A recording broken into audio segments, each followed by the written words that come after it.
Hello everyone, Circeon here. How are you all doing today? Welcome to episode 4 of my 100% playthrough of Dragon Quest XI. In the last episode, we forged a divine dagger. In today's episode, we'll be cataloging the monsters of both the Emerald Coast and Kingsbarrow into our bestiary, plundering said dungeon of all its valuables, and defeating our next boss.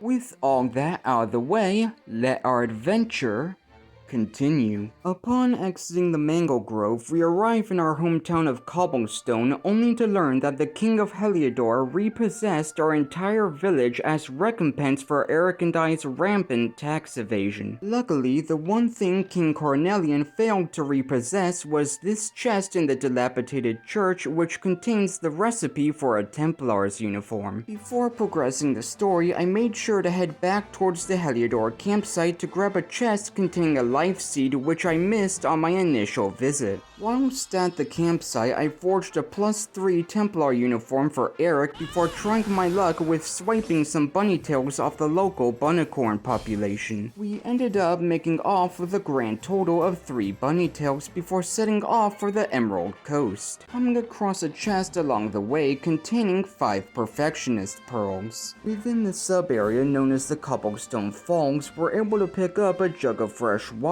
along with our adoption papers before heading out into the Emerald Coast proper to begin cataloging its wide variety of monsters. The first of these monsters is a heel slime, which has a 1 in 32 chance of dropping either a single file or slime drop upon defeat. Next is a gloomy grublin who has a 1 in 64 chance to drop a copper sword and a 1 in 128 chance to drop a blue eye. After that is an exoskeleton who upon defeat has a 1 in 32 chance to drop a chunk of copper ore and a 1 in 128 chance to drop a red eye. Following its defeat, we have a calamari kid which has a 1 in 16 chance to drop a sun-bleached seashell and a 1 in 128 chance to drop a pink pearl. The final monster we can come across is a crabid, which has a 1 in 32 chance of dropping a tiny tortoise shell and a 1 in 64 chance of dropping a piece of crimson coral. With said crustacean's defeat, we have successfully cataloged every monster of the Emerald Coast currently available to us into our bestiary, and can now set our efforts towards collecting this area's treasures. By hugging the western cliffside, we can find a piece of pink pine before jumping our way up the mound to the right of the path to Heliodor, where we can find a chest containing a hardy hide. By taking that very trail, we can find 2 antidotal herbs before doubling back along the eastern cliffside where we can find a butterfly wing. Heading towards the coast, we can find a threshable crop along with 2 pieces of water sedge before making our way into the fisherman's abode where we can find a pot containing 13 gold coins. And finally, just a stone's throw away from this area's campsite is a shakeable tree which nets us some miscellaneous items. With nothing left to scavenge within the Emerald Coast, we can make our way towards the Kingsbarrow, coming across a tent along the way housing a pot which contains a single file. Within the Kingsbarrow are only 2 monsters for us to catalog into our bestiary, the first of which is a little devil, who upon defeat has a 1 in 32 chance of dropping either a single file or a wing of bat. The second monster is a Mecha Minna, who has a 1 in 32 chance of dropping a chunk of copper ore, and a 1 in 64 chance of dropping a Chimera wing. With its defeat, we have successfully cataloged all of this area's monsters into our bestiary, and can move straight into plundering this dungeon of its valuables. Within this dungeon's upper level are 2 ledges leading to its exterior where you can find a piece of hardy hide along with a chest containing a strength ring. Speaking of this dungeon's upper level, you can find a wing of bat lying near the corner of the upper rightmost section before heading towards the upper leftmost section where you can find a chest containing a Templar's uniform. You can then descend to this dungeon's lower level to find 3 more chests containing a seed of resilience, the recipe for feathered helmets, and 2 phials of magic water. 2 of which can only be obtained by riding an exoskeleton. With the dungeon sufficiently plundered, the only thing left for us to do is fight Dirksburg Brain Buyers, the Grim Gryphons. Each Gryphon has a total of 128 health and are primarily frightening when focusing down a specific party member. However, their greatest strength is also their greatest weakness, as picking apart these creatures one by one leaves the survivor powerless to prevent the pummeling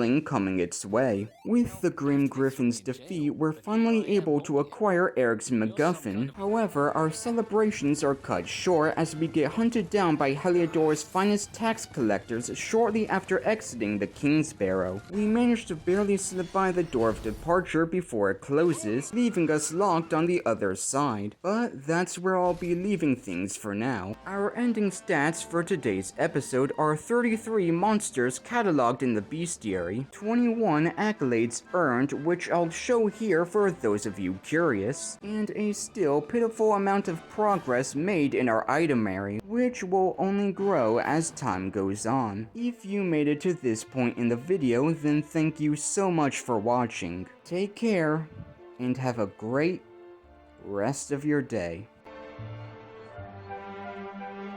It just goes on and on and on.